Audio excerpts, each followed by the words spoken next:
یہ نہیں کہ میری چاہت تو ایسی ہے، میں خواہش ایسی رکھتا ہوں لیکن شریعت ایسا کہتی ہے، یہ جب ٹکراؤ آیا تو سمجھ لو کہ تمہارے اندر ایمان آیا ہی نہیں ہے، تم مومن نہیں ہو۔ مومن وہ ہے جہاں دنیا کی ساری خواہشات وہ حضور کے قدموں پر قربان کر دیتا ہے، اس کی اپنی کوئی خواہش نہیں ہوتی۔ اسی لیے میں اکثر یہ کہتا ہوں ان نوجوانوں سے جن کو کچھ نصیحت کی جائے تو کہتے ہیں کہ مولانا ہماری لائف ہے، ہمیں انجوائے کرنے دی جائے۔ یہ ابھی تو ہماری لائف ہے، ہماری اپنی لائف کو ہمیں انجوائے کرنے دیا جائے۔ نادان، کس نے کہا کہ تیری اپنی لائف ہے؟ تیری لائف ہے کہاں؟ زندگی یہ نہیں کسی کے لیے، زندگی ہے نبی کی، نبی کے لیے، اور نہ سمجھ مرتے ہیں زندگی کے لیے۔ ارے جینا مرنا ہے سب کچھ نبی کے لیے۔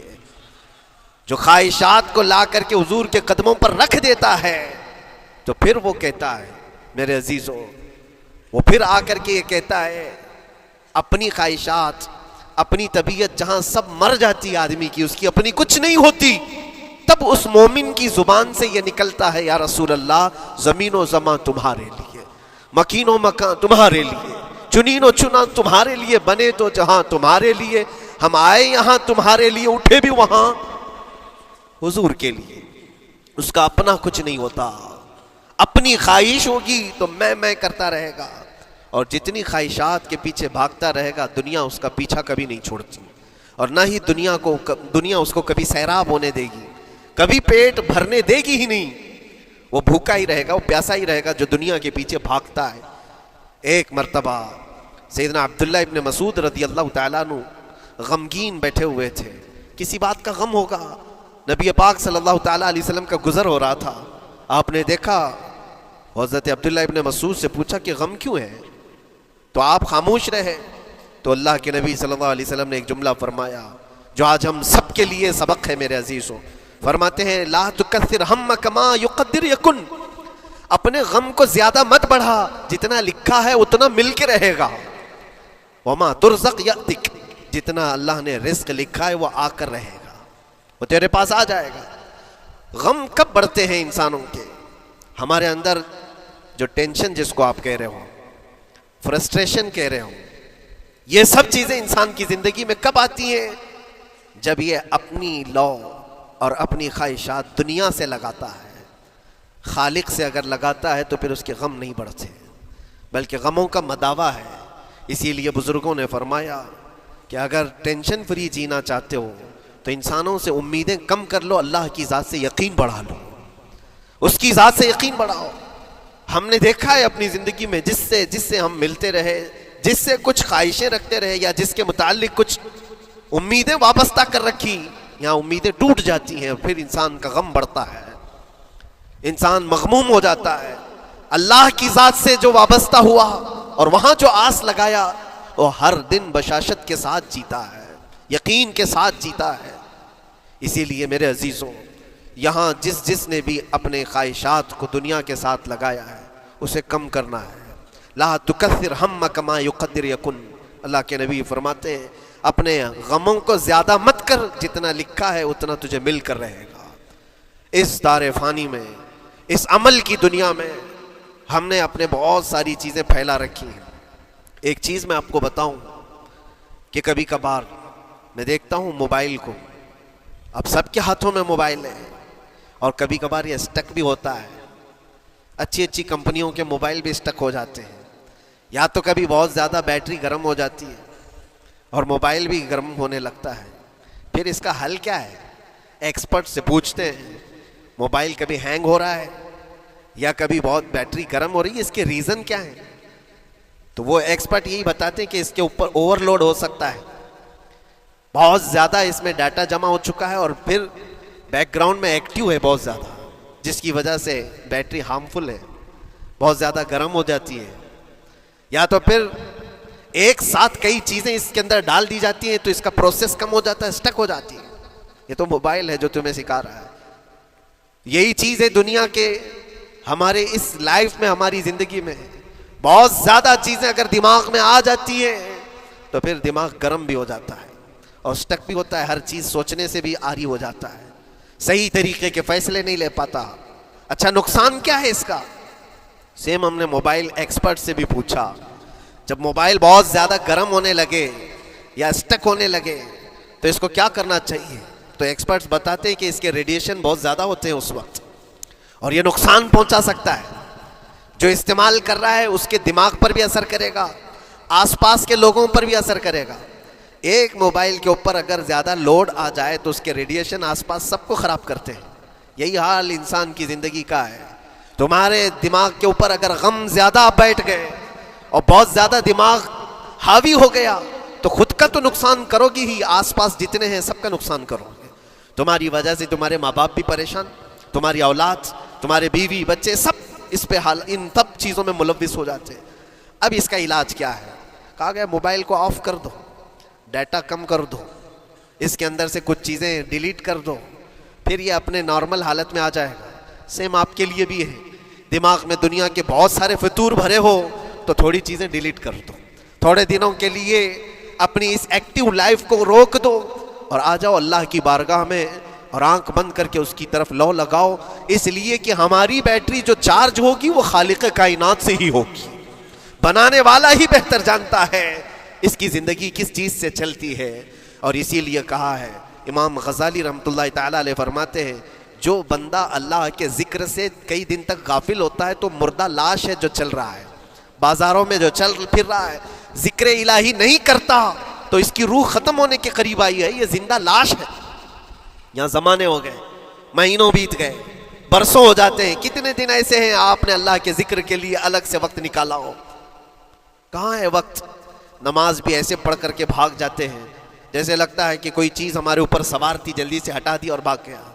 نہیں میرے عزیزوں، ہماری روح جب بیمار ہوتی ہے، ہماری روح کو جب بھوک لگتی ہے تو اللہ کے ذکر سے اس کا علاج بھی ہوتا ہے اور اس کو رزق بھی ملتا ہے.